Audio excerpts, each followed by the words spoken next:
And then there's the response to that, which is he just highlighted the writing of the reasonable. All these reasonable people are all called the most unreasonable names. I mean, everyone here, you sort of, we just like meltdown. Yeah.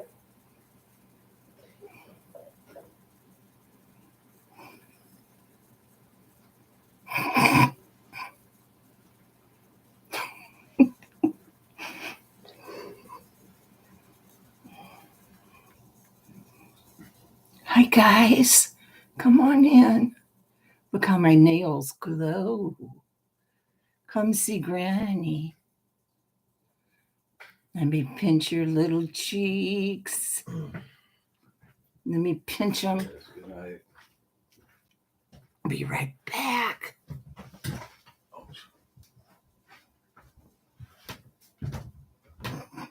night.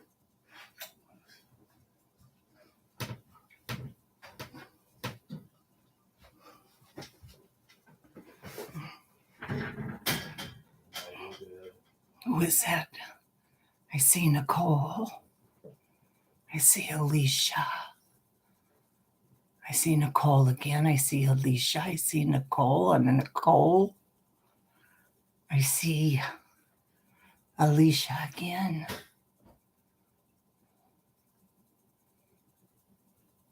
Ooh.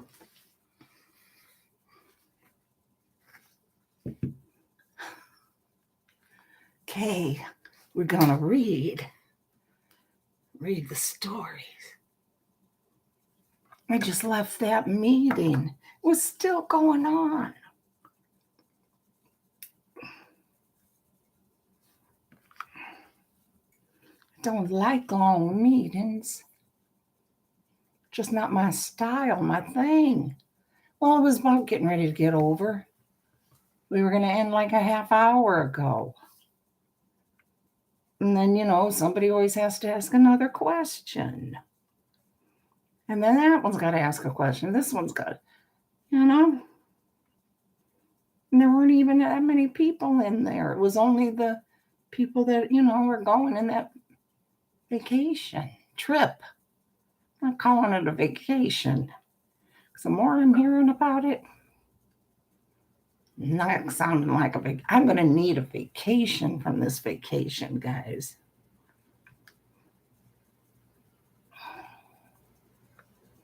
I just think I'm going to need one.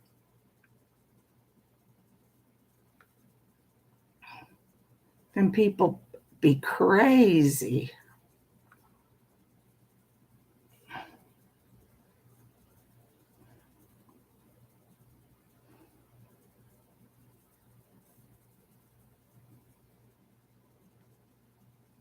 Hey, Larky. Well, they are, Nicole.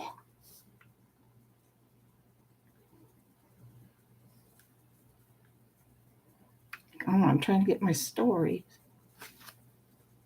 I have this other book that I'm reading on my own. I'm trying to get back to our stories.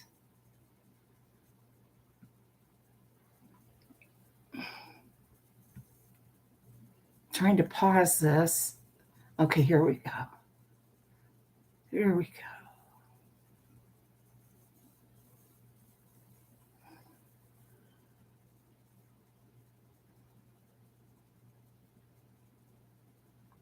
Okay, let's see.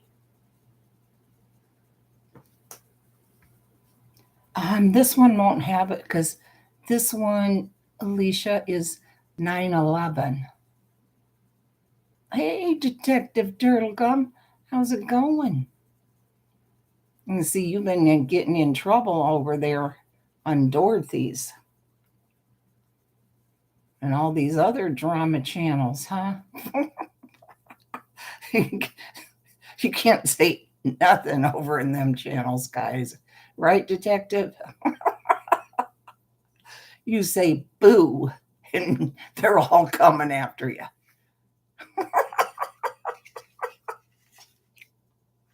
It's going amazing except for her. She's so mad at you. I just saw her title the other day. And it was something about you, and let's read your chat. I'm like, oh my gosh. Right, detective? One thing, and they're all, I'm going to dox you. This one doxed me. This one said my kid's name. This one showed my mother's face. You know, it's so silly. But we're going to do stories. We're going to do us some stories. Oh, let me get where's my holder? Here it is. Let me use my little holder. Right, detective?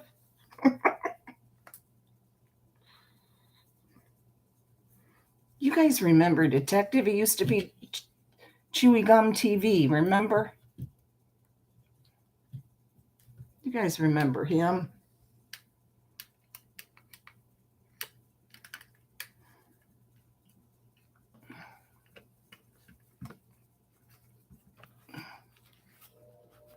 I just love how they get so mad over the silliest things. Stuff that if you're not on YouTube, you wouldn't even give a second thought to.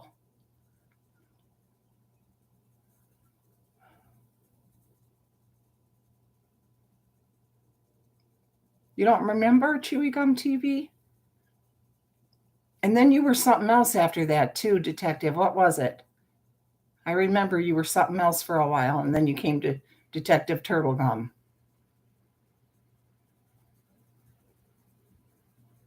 Someone's boyfriend? No. Not that I know of, Alicia. Oh, you were Ticked Turtle Gum. That's from Natasha, because she was always ticking my turtle or something like that. I'm going to tick his turtle, or he ticked my turtle or something. You remember now, Alicia? Yeah. Okay, let's get started.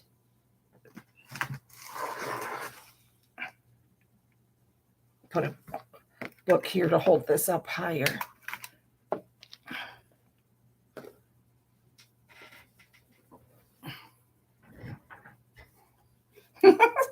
Nicole.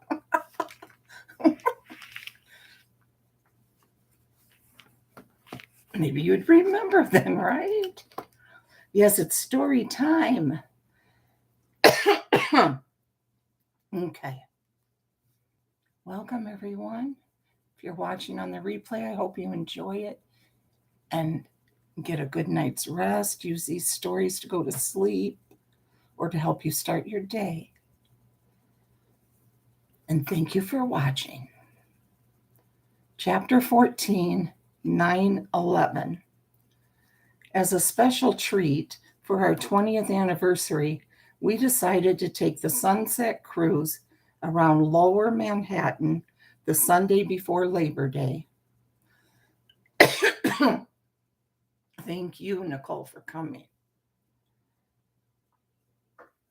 It was a silly thing to do, totally tourist, but sometimes playing tourist is fun, even for someone living and working daily in the shadow of the Big Apple. My husband took me for a fancy lunch at a restaurant near the South Street Seaport, and we lingered over Linguini for more than an hour before the boarding call came. Always does this when I'm reading. The ship was packed with tourists from all nations, wearing sunglasses and laughing in half a dozen languages. But the smiles and gestures were universal. Everyone was amazed by the Statue of Liberty and Ellis Island, and by the glow of the sunlight on the towering New York skyline. Get a sip. The cough, yeah.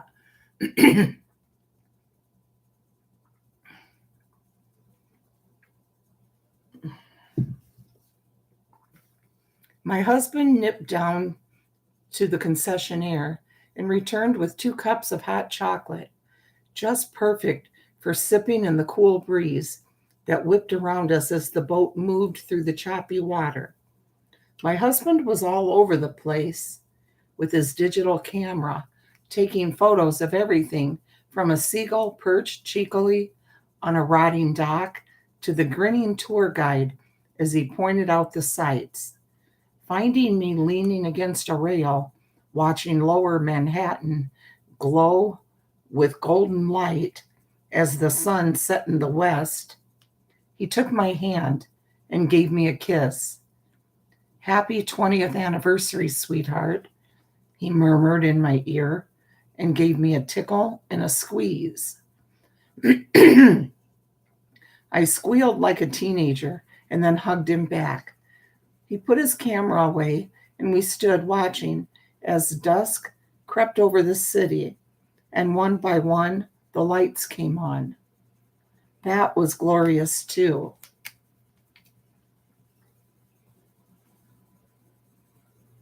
There's the Twin Towers.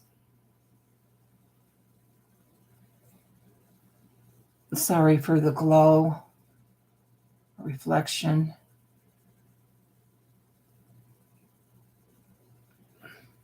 I think it was my cough. We were on the East River now, between Brooklyn and Lower Manhattan, muttering something about catching the reflections on the water. My husband grabbed his camera and hastened to the front of the boat. I watched him go with a grin.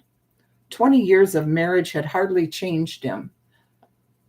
Well, 5 minutes of romance was better than none, I decided with a shake of my head and a fond smile. I returned my gaze to the beautiful glow of the World Trade Center, its twin towers looming over the rest of the city like matching sentinels. Then I blinked, suddenly in surprise, as the whole world shivered around me. A keening noise sounded in my ears as if a high-pitched alarm was going off, or someone was blowing a dog whistle. The air started to shimmer before my eyes, like heat rising from pavement. And then I was looking at the harsh white light of mid-morning in New York City, and before me, the silhouette of a large jet airliner was flying straight toward the North Tower of the World Trade Center.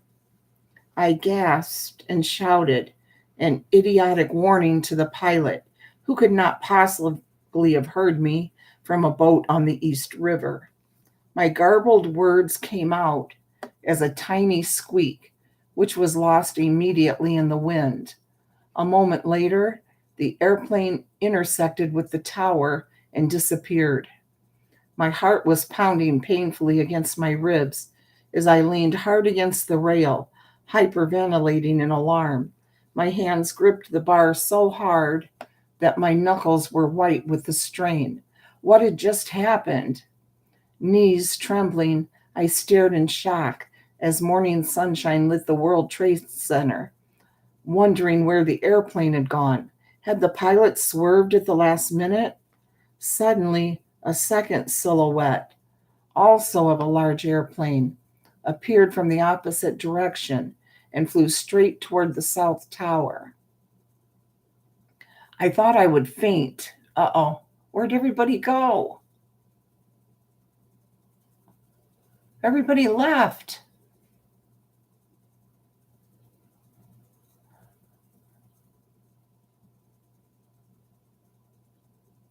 Where'd you guys all go? They all left, Alicia. They said they liked it and they lied and they left. I still have you here. Thank you, Alicia. You won't leave your foster mom.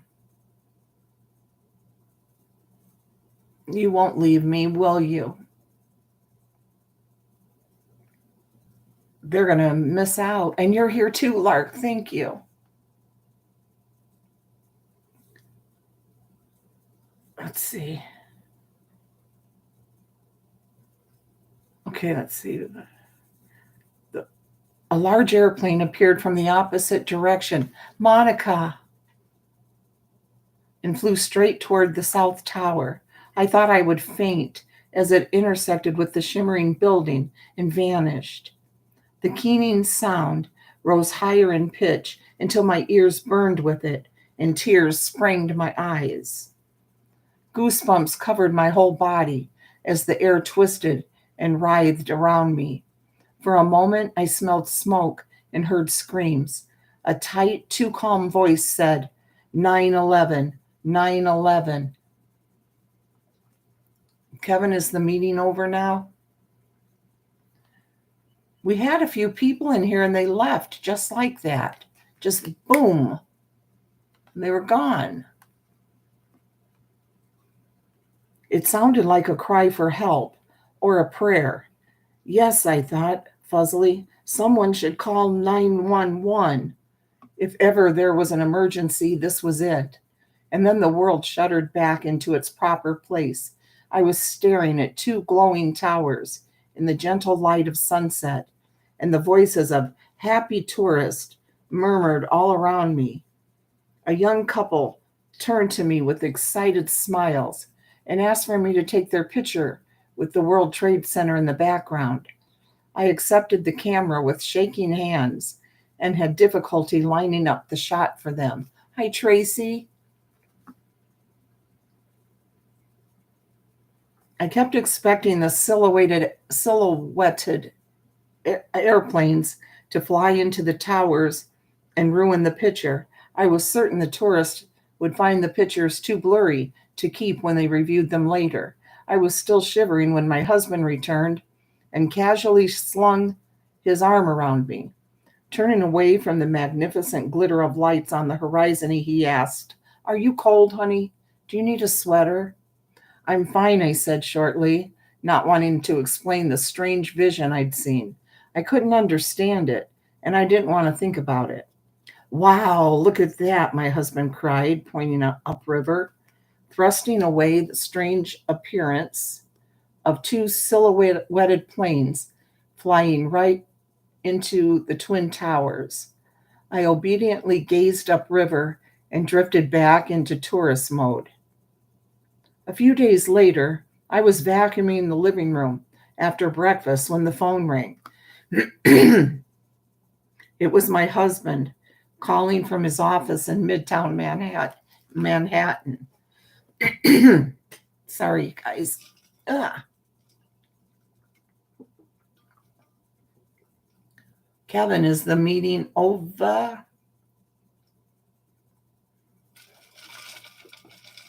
Or did you just sneak in?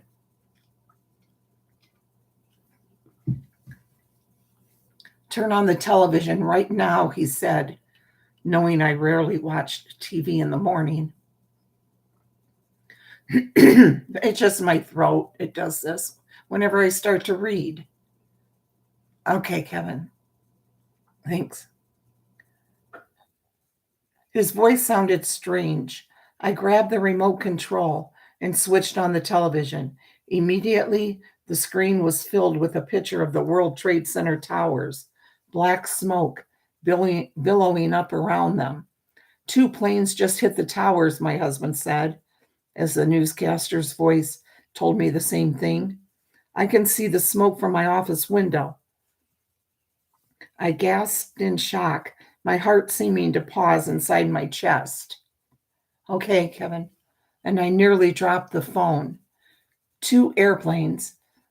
Oh my God. Two airplanes had hit the Twin Towers. I fell to my knees, body shaking so hard I couldn't stand. I heard my husband's voice in the phone. It sounded a long way off, as if he lived on another planet. "Honey, do you hear me? Honey." Hearing alarm in his voice, I put the receiver to my mouth and gasped, "I heard you. I'm watching it now." I put the phone back down just as the scene on the TV cut to a clipping of the second plane hitting the South Tower. I shut my eyes in extreme mental agony. It was exactly the scene I'd seen in silhouette during our Labor Day cruise around New York City. My husband was talking again. I opened my eyes and tried to pick up the phone. It kept slipping out of my sweating hands. After 3 tries, I leaned down and spoke into it, reassuring him that I was all right, at least physically. We stayed on the phone together, watching our separate newscasts as rescuers tried to get to the people trapped on the upper floors of the 2 burning towers, listening to panicked newscasters speculating as to the cause of the disaster. My husband and his colleagues had gathered in a meeting room with a window overlooking downtown Manhattan. They were simultaneously watching the newscast on television and looking out the window at the chaotic scene. I could hear bits and pieces of their commentary, and I stared at my own TV screen. Once I heard my husband exclaim in horror as he witnessed several people throw themselves off the top of the Twin Towers to avoid burning to death in the fire that encased the upper floors. There came an unexpected rumbling sound. People began screaming and shouting on the television as first one and then the second tower collapsed before my stunned gaze. My heart squeezed with pain. What about all those people trapped inside? I thought in horror. I realized that I had just seen hundreds of real life people with real lives die in an instant. My stomach roiled. I ran for the bathroom and was sick into the toilet twice. I sat beside the bowl, panting and wiping the sour taste from my mouth, too sick to stand up. I was horrified beyond even tears, my body shaking. Dear God, I prayed and stopped, not knowing what else to say. Suddenly, I flashed back to my Labor Day vision. Oh my gosh, had my vision somehow caused this?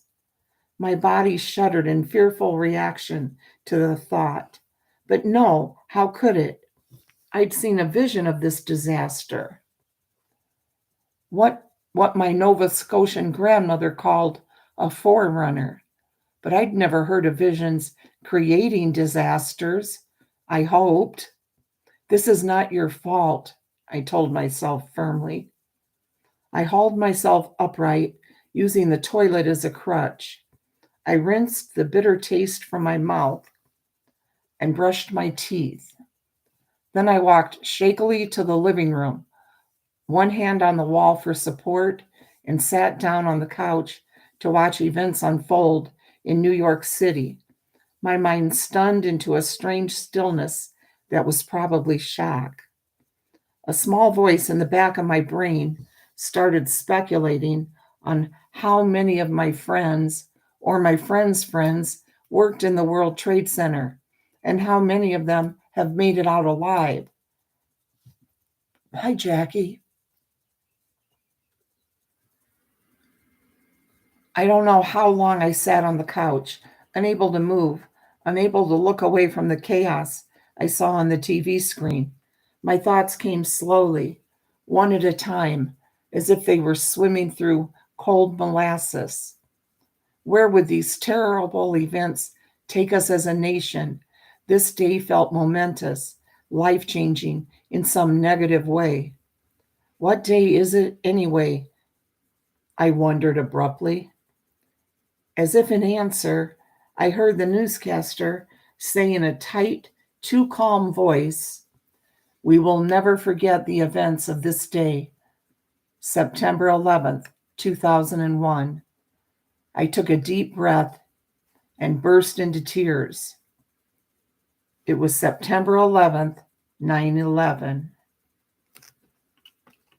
So that's why when she had that vision, she was hearing 911, 911.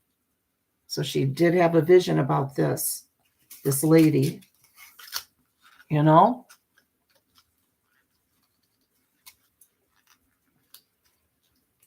That's really scary.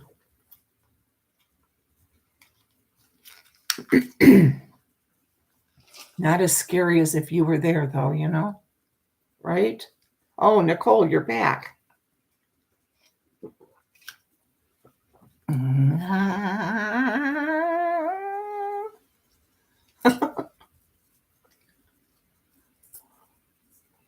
Really, Nicole?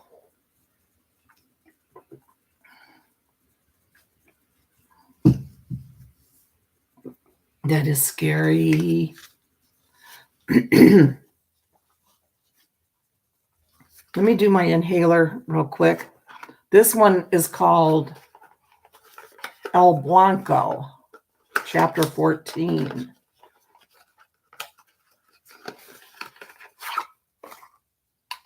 You still here, Alicia?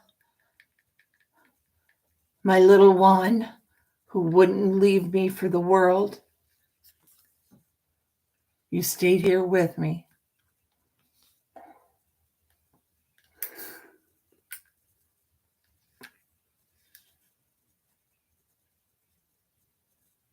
You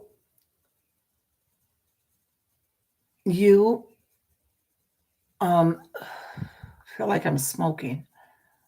You, Alicia, Lark E, and Monica.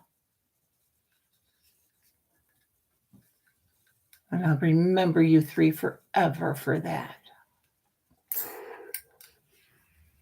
Oh, you didn't either? Okay, Nicole, that's cool.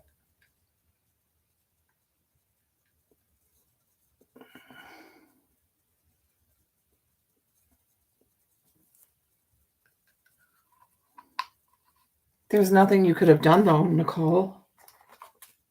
You know, there's nothing you could have done. That's the kind of stuff that really gets me when you do have those visions and those dreams. You know? So there's something to that. There's something much more that we don't understand.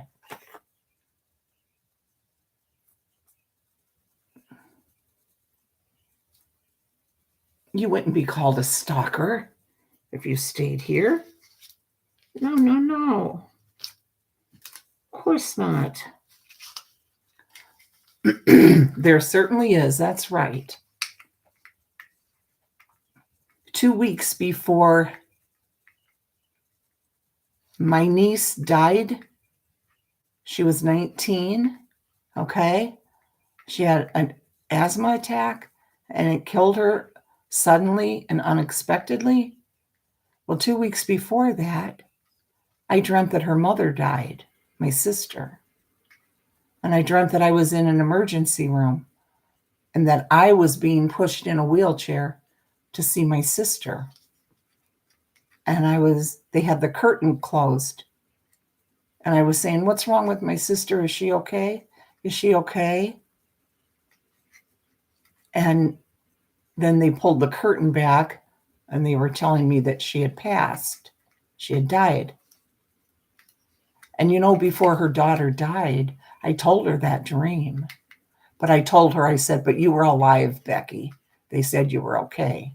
Well, 2 weeks later, her own daughter is dead, you know, and had been picked up in the ambulance. They worked on her. They worked on her in the hospital emergency room, trying to save her life, you know. So I really think that was like, right? Some kind of a vision, isn't it? It's always stuck with me.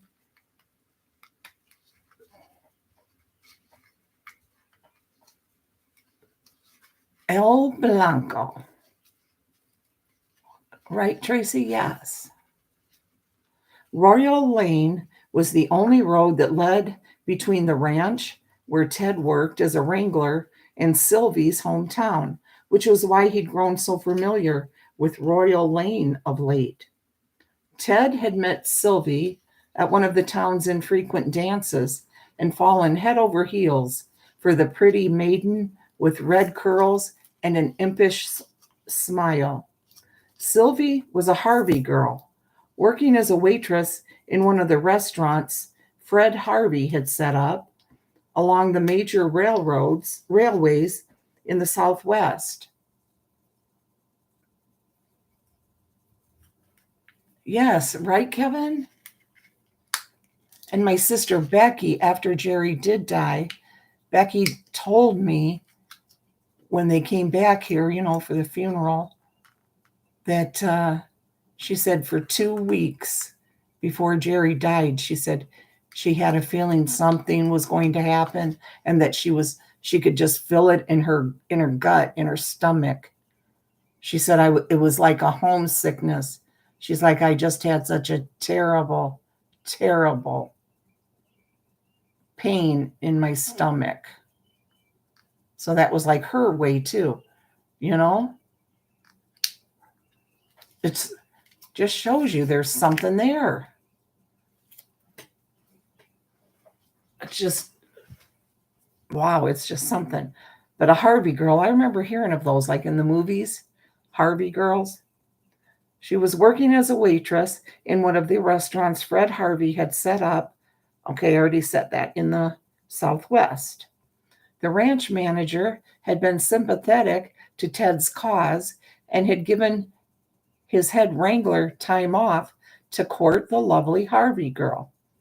Ted had ridden into town today with a ring burning a hole in his pocket, and Sylvie had made him the happiest of men when she accepted it and his marriage proposal.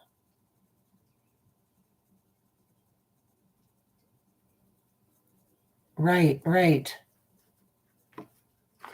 Right, Nicole. Right, Alicia. Yes, Kevin. Right. Love you too, Tracy. Nicole. The ranch. Hope for a horse. I knew you would like that, Alicia.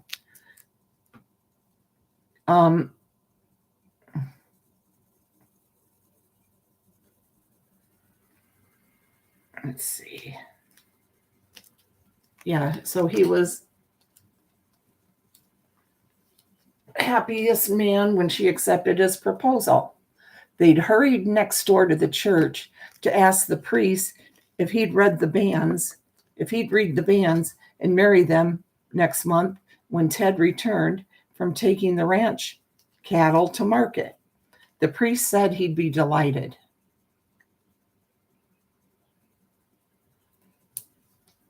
Oh, wow, really, Jackie? How cool.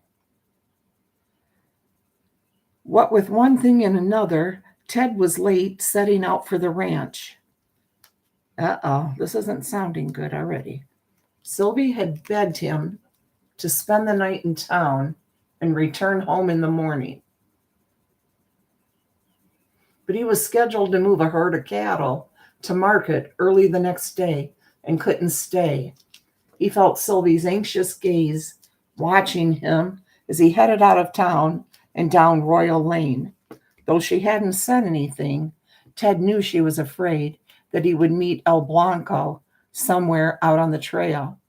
El Blanco was the name of the phantom that folks claim haunted the river ford on Royal Lane. It was said that El Blanco was the angry spirit of a train robber who was killed in a flash flood while escaping from a posse. The ghost tried to kill anyone crossing the ford at dusk, believing them to be part of the posse that had driven him into the canyon to die. Ted had heard stories of cowboys who traveled down the canyon road at dusk and never returned. A couple of times over the past year, men had come riding hell for leather into town and raced into one of the taverns, claiming that El Blanco had grabbed their horses, Alicia, bridles, and tried to pull them into the river. Most folks reckon the stories were just hokum, flash floods, and river mist would explain them. People largely disregarded the tale, though it was repeated frequently enough to become part of the local color. Ted's thoughts were onto his bride-to-be as he rode deeper into the twilight canyon, kept company by the rustle of small creatures settling in for the night and the clip-clop of his horse's hooves.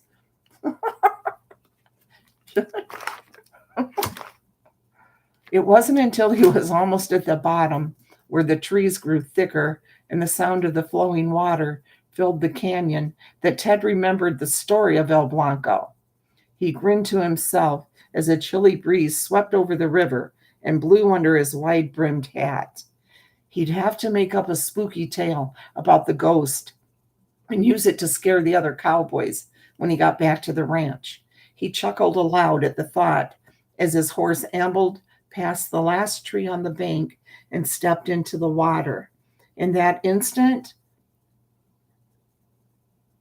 El Blanco. Hi, Vicky. In that instant, a white figure leapt into the river beside Ted and grabbed his horse's bridle in one glowing hand. The horse screamed and reared. Ted fought for balance as the white figure tugged on his horse's mouth.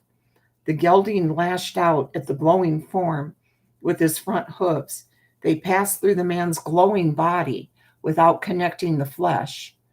As the horse's hooves reconnected with the stones of the riverbed, Ted drew his pistol and shot several bullets into the shimmering figure holding the bridle. It didn't flinch. Ted fought desperately to stay on the bucking horse. He didn't know what would become of him if he fell into the river at the feet of the phantom. Shivers ran through Ted's straining body as he stared into the glowing red eyes of El Blanco over the head of the thrashing gelding.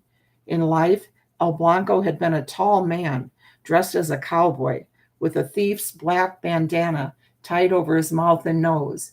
In death, he wore the same clothes, but his phantom body stretched and twisted in unnatural ways, easily following the twists and turns of Ted's panicked gelding without letting go. Oh, white? Okay. That's right. Yeah, that is right. I forgot. His arms seemed to tie themselves into knots and weave impossibly around each other until the sight made Ted dizzy. The phantom was pulling them deeper into the river toward a fast section of water a little south of the ford. If the phantom dragged them under the deep water, Ted knew he and his horse were dead. I don't know if he was dressed like Elvis. Maybe. Hi, Leslie Romani. I've missed you. It's nice to see you. Let go of my horse, Ted screamed in panic, emptying the last of his bullets into the phantom. When that didn't work, he dropped the gun in frustration and pulled his knife from his boot. It was a family heirloom said to protect the wearer against evil. Cross-eyed Betty! Yay! How you doing?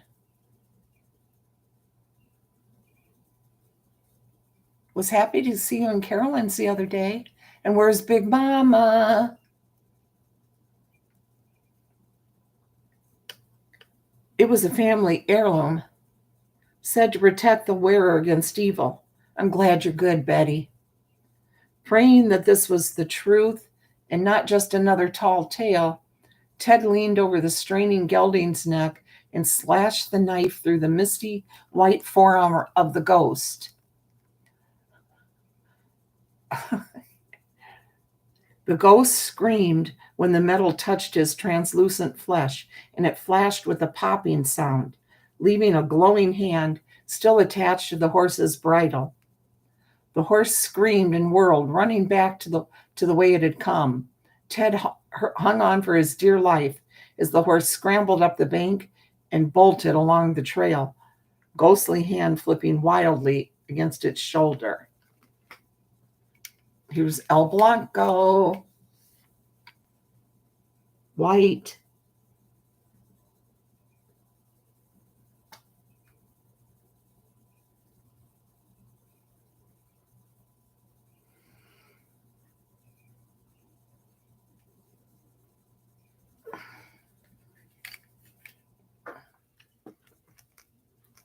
They made the 2-mile ride from the Twilight Ford to the town in record time. Folks spilled out into the darkened street with lanterns and torches when they heard thundering hooves approaching at full speed. Ted rode up the main street on his frantic horse, screaming desperately for the priest. When the townsfolk saw the ghost hand grasping his bridle, they started screaming too. Ted hauled on the reins and managed to halt his exhausted horse by the church steps.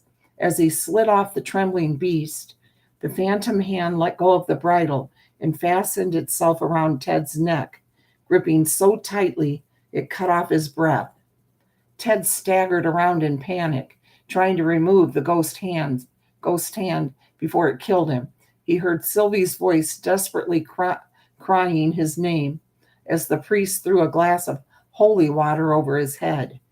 The ghost hand sizzled and burned away, freeing Ted's throat moments before he blackened out. When Ted came to a moment later, he was lying on the ground in Sylvie's arms while the priest and the doctor tended to the burning red marks on his throat, left by the evil hand of El Blanco.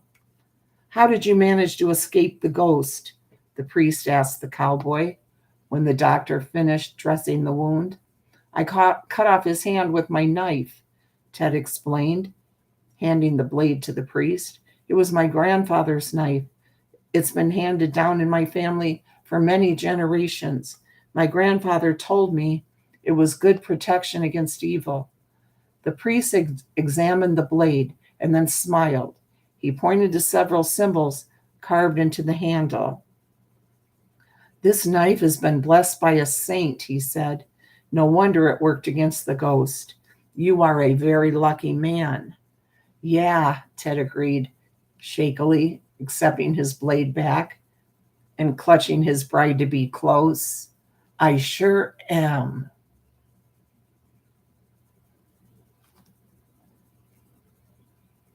"Do you, white shorty?"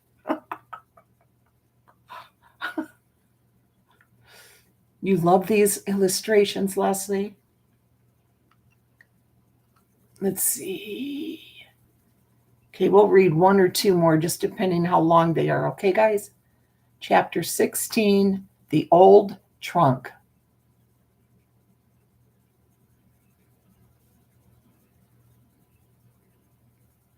The couple lived in a 2-story log cabin at the edge of a lovely lake just outside town. The man was a farmer of sorts, with a plain-faced, industrious wife who milked the cows, swept the barn, fed the hens, and did the work of 10. As for the farmer, well, he preferred sitting by the lake with his pipe or talking to the fellows in the mercantile in town. Sometimes, when the mood struck, he'd hitch his horse to the old broken-down plow and turn over the soil in one of his fields. But in truth, he never got much accomplished. It was his wife's industry that kept food on the table and the beef cattle fed. Because her lazy husband was also a spendthrift, the industrious wife saved every dollar she made and hid money all over the house. She accumulated a large secret stash over several years of marriage, and her husband, though sometimes indignant over her prudent measures, was too lazy to search for the cash. One day, the industrious wife received a telegram from her sister, begging her to come east to see their dying mother. The wife left at once, leaving her husband in charge of the lakeside farm. After lazing about for a week, the indolent farmer went to town and picked up a scarlet lady from the red light district. Uh-oh. We know what that is. He brought his new girlfriend home to the farm, and they caroused by the lake at night and spent most of the days sleeping. I know, right, cross-eyed Betty? Can you believe this? Yes, Alicia. You should try to find my wife's hidden cash, the farmer told his girlfriend. She's got a decent amount stashed away somewhere. If you could find the money, I could get rid of my wife and we could live it up in style. Right, Leslie? Now, the new girlfriend was just as lazy as the farmer, but she liked the idea of living in a pretty cabin on a lake, so she poked around the house a bit, finding some cash in the cookie jar and some hidden under a glass figurine on the mantel.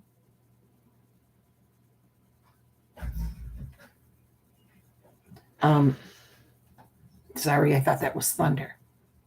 The girlfriend never put anything back once she moved it, so odds and ends began accumulating on tables and chairs as she searched for the money. Honestly, I'm better off keeping my wife instead of you, criticized the farmer when he came into the cabin and saw the mess. At least she keeps the house clean. Right, cross-eyed. But look at all the money I found, the girlfriend said, waving a wad of cash at him. Look at all the money I found. Enough to keep us in style for a month. My wife's got 50 times that much money hidden somewhere, said the farmer, but he didn't put much heart into it. He liked his new girlfriend better than his wife. You better keep looking. My wife's coming home tomorrow, and if you don't find that money, you'll have to leave. Wow, what a guy. Yeah, she left the money in the house while she went to tend to her dying mother. The girlfriend spent the rest of the day searching the house and the barn. She pried up floorboards and combed through the attic, but she didn't find anything. Look, she said to the farmer the next morning, we've got enough to live on for a month. If you get rid of your wife when she comes home today, we'll have plenty of time to find the rest of the money. My tongue keeps getting on that tooth. Ugh. The farmer grumbled a bit, but finally agreed. When his wife drove into the yard, he hid behind the front door with a hatchet. Ah, ugh.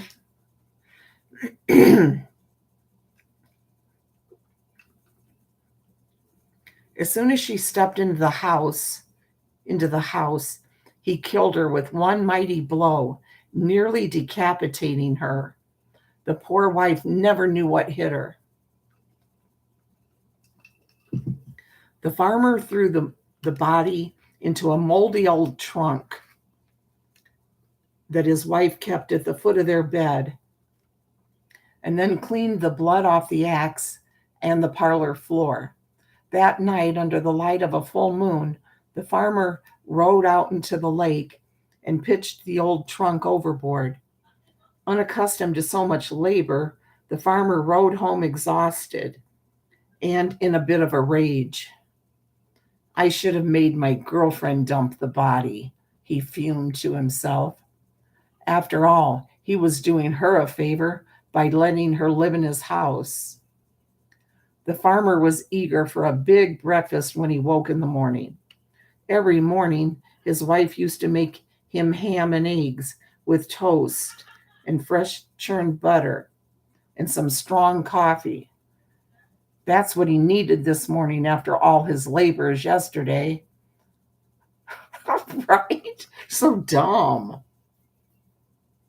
His wife always made him a wonderful breakfast, and he was sure his pretty new girlfriend would do the job twice as well. The farmer ambled into the kitchen and found his girlfriend eating the last slice from a loaf of bread. Make me some breakfast, he commanded, citing his desired menu.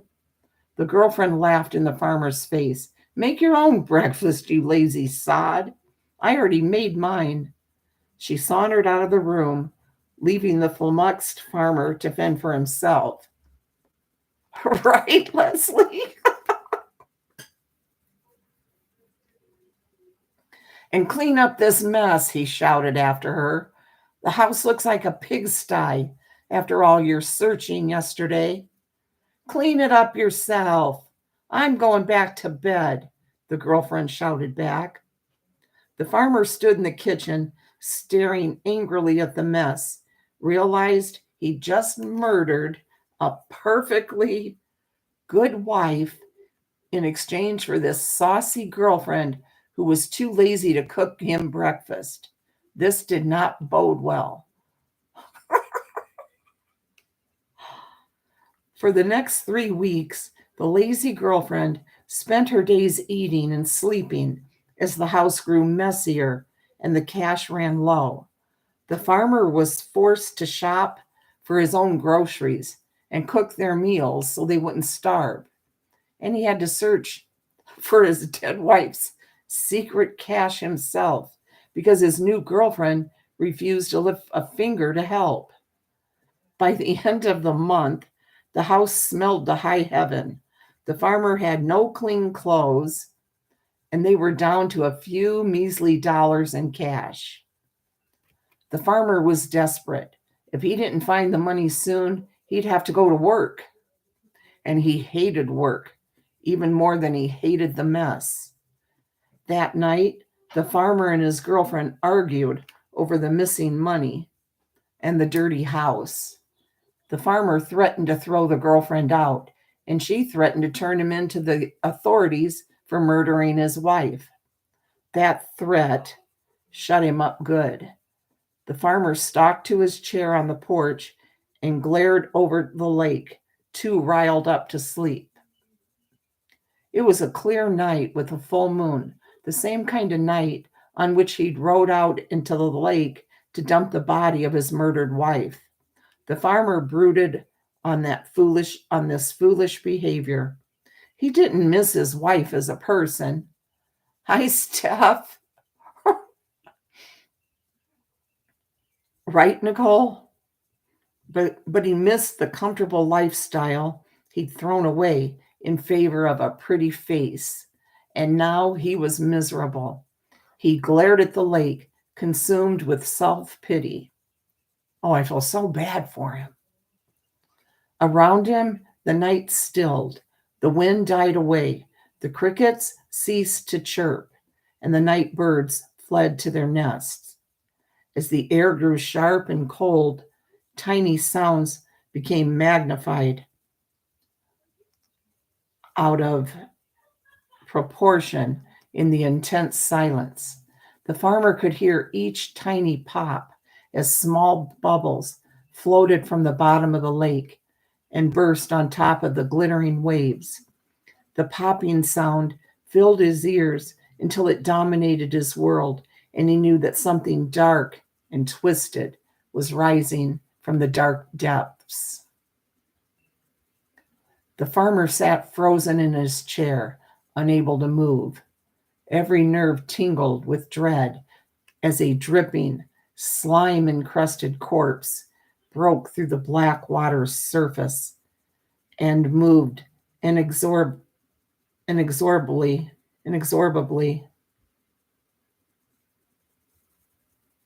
toward shore. Each sloshing footstep drove a spike of terror down his spine. His rotting wife had risen from the lake, and he was helpless to flee.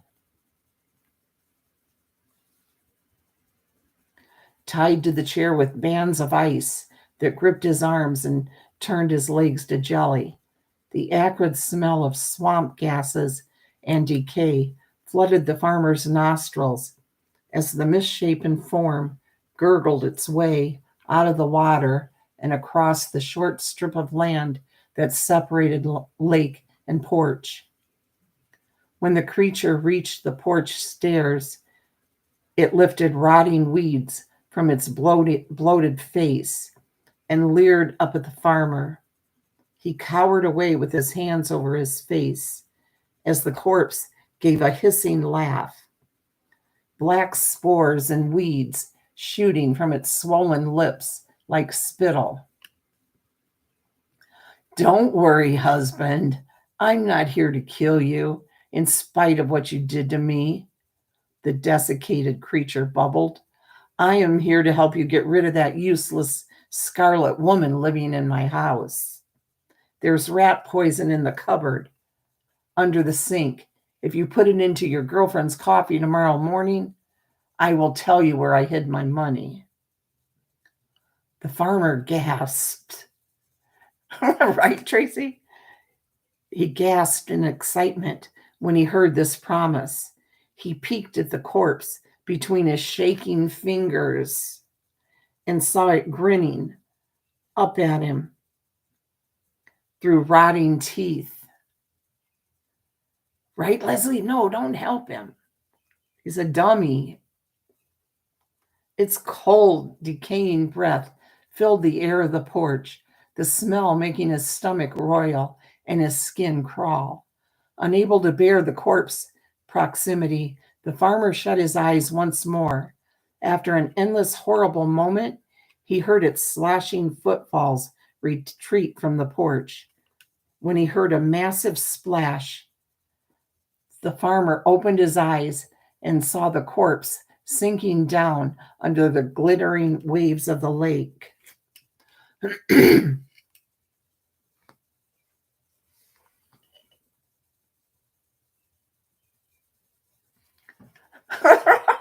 I think so, Steph.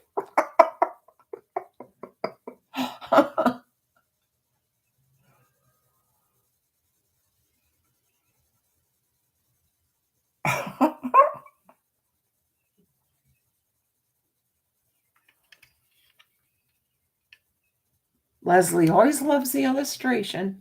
Cross-eyed Betty, can you see the illustration real well? I know there's a reflection, but can you see it?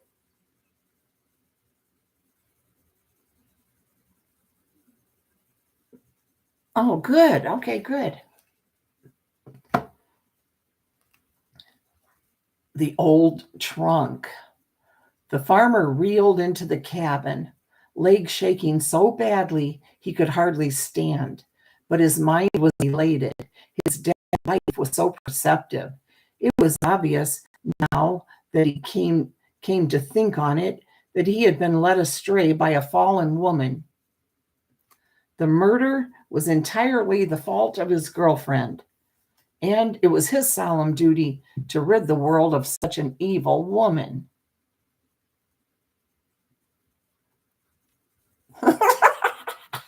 Alicia.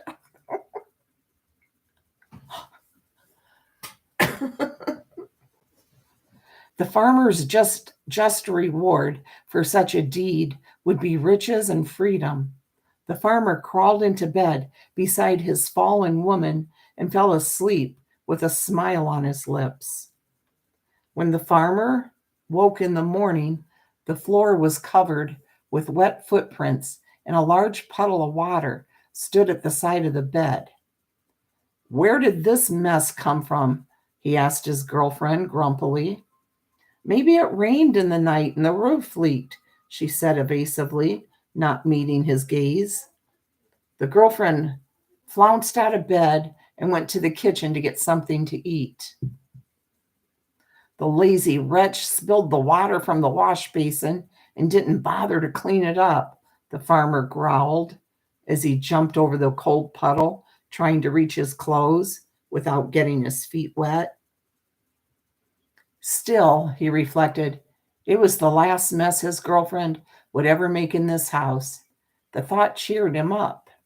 He just had to make some poisoned coffee, and his problems would melt away like snow. The farmer whistled jauntily as he dressed and made his way to the kitchen. To his surprise, a fresh brewed pot sat on the table, and his girlfriend was stirring sugar into a full cup as he entered the room. Let's not argue today, she said winsomely. See, I've turned over a new leaf. Here's fresh coffee for you, and I may even cook us some breakfast. She placed the mug before him and then poured herself a cup.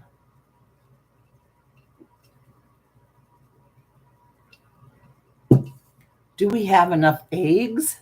The farmer asked cunningly. Let me check, his girlfriend said, and stepped into the pantry to get the egg bowl. Quick as a wink, the farmer opened the cupboard door, flicked the rat poison out from under the sink, and dropped a couple of heaping teaspoons into his girlfriend's cup. By the time she returned with the eggs, he was buttering some bread and drinking his coffee. His girlfriend set the eggs on the stove to boil and then sat down and drank her own cup, watching the farmer as closely as he watched her. As their meal drew to a close, the farmer realized he was feeling queasy and his skin felt cold and clammy. And his girlfriend still looked healthy as a horse. I couldn't get that out. Darn it. He thought he'd put enough poison into her cup. Maybe 2 teaspoons wasn't enough. The farmer swayed a bit and had to clutch the back of the chair when he stood. I'm feeling a mite poorly, he said to his watching girlfriend. A huge grin broke over her face. Good, she said. What do you mean good? He asked suspiciously. I mean good. That means the rat poison is working. Poison? He gasped, glaring at her through tearing eyes. Yes, poison. Your wife's corpse came to our room last night, and she told me she'd revealed the whereabouts of her secret hoard of cash to me if I poisoned your coffee this morning, his girlfriend said triumphantly. Then she clapped a hand to her mouth, looking chagrined, and raced to the sink to be sick. The farmer clutched desperately at his cramping stomach and cried, But my wife came to me last night and promised to give me the money if I poisoned you. The girlfriend turned from the sink, wiping her mouth. You poisoned me too? She shrieked as sweat beaded her forehead. The kitchen door burst open with a bang, and a cold breeze swept the smell of swamp gas and decay through the room. Slurping wet footsteps groaned across the porch as the swollen, rotting figure of the murdered wife dripped into the kitchen. At the sight of the sick couple, she bubbled a laugh that shook the rafters of the cabin and caused chinking to fall from between the logs.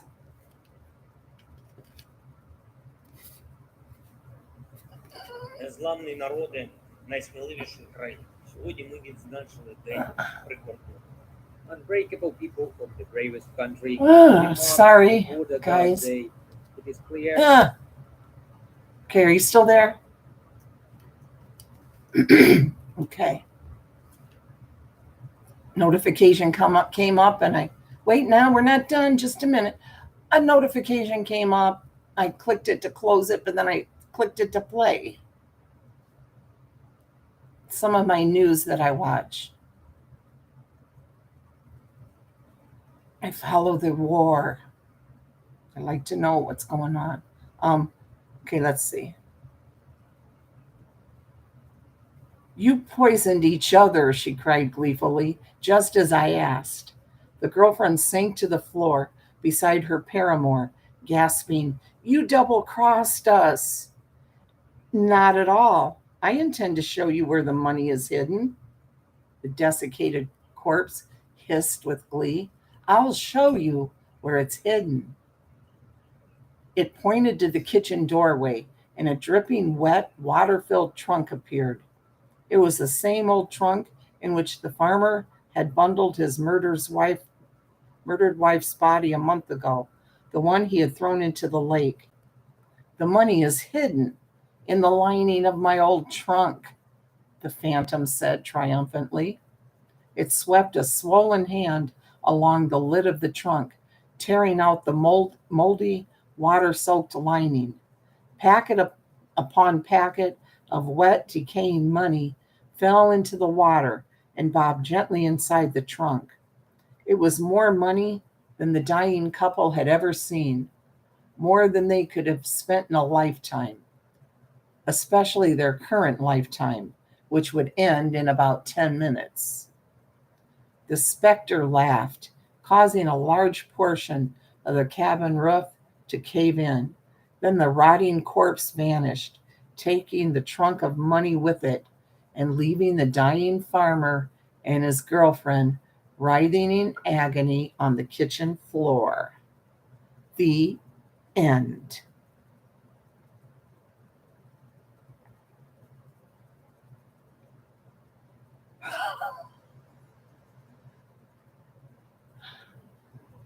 Oh, yes, Tracy. I love watching that. Yeah, gotcha, you pair of losers. Oh, I know. Totally, Amber. Nicole, totally. She's a psycho.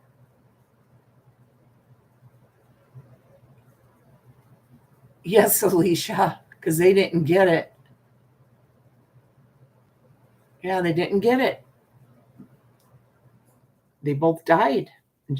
The corpse kept her money. I don't think she needed it anymore, but they don't need it either. Right? Thank you, guys. I hope you enjoyed it. Thanks for coming and listening to this lady read. Like reading. I have fun reading to you guys. Ah, ah, ah, ah, ah. Makes no sense, I know. Night, night, night, night, night, night, everybody. Love y'all. Thank you. Y'all come back now. Here. Night, and have a great day if you're in the daytime. Bye, Cross-eyed. My favorite name.